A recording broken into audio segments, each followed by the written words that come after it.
Hello, I am Dan Mason. Here, I am responding to another atheist on YouTube.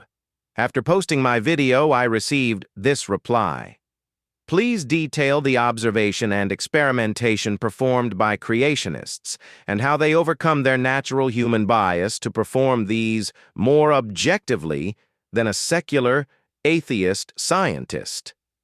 The conversation around intelligent design, ID, and its critique often hinges on the methodologies employed to substantiate or debunk the theory, and how these methodologies are influenced by underlying biases, whether from proponents of ID or secular scientists. Let's address these points systematically, highlighting the empirical basis of ID and how proponents seek to conduct objective research.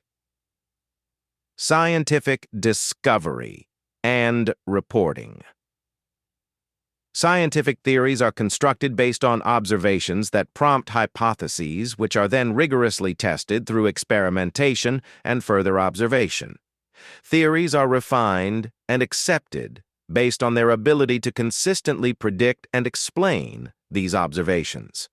This is the standard process, regardless of the worldview of the scientists involved. Objective observations and experimentations. In ID, proponents of ID aim to follow this scientific process by identifying features within biological systems that they argue are best explained by an intelligent cause rather than undirected natural processes. Key aspects of ID research involve: 1. Irreducible complexity.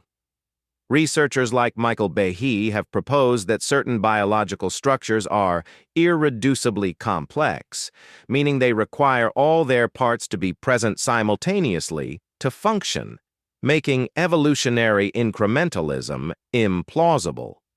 The flagellum of certain bacteria, which operates like an outboard motor, is often cited. Experimental research involves attempting to modify or remove parts of such structures to see if they can still function, thereby testing the hypothesis. 2. Specified complexity.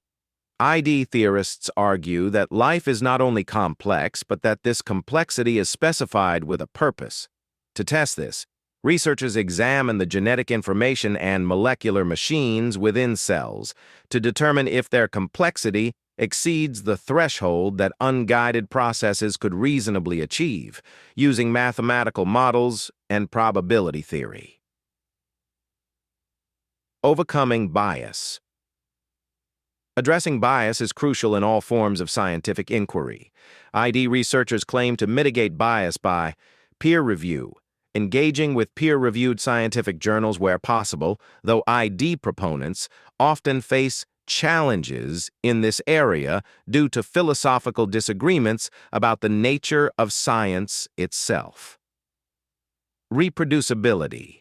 Focusing on reproducible phenomena, such as the specific functionalities of biological systems that can be empirically observed and tested.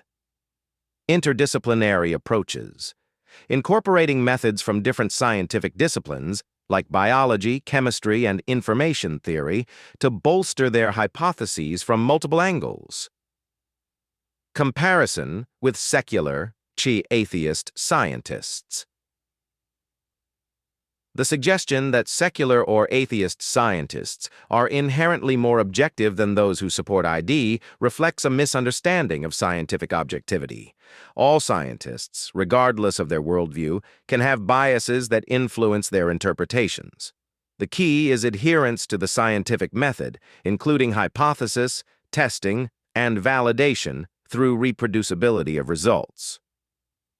Secular scientists and ID proponents alike must rigorously document their methodologies and submit their findings to the scrutiny of the wider scientific community. Empirical evidence in ID. Empirical evidence in support of ID is primarily inferential, based on the complexity and information content of biological systems that proponents argue are unlikely to have arisen through known natural processes alone.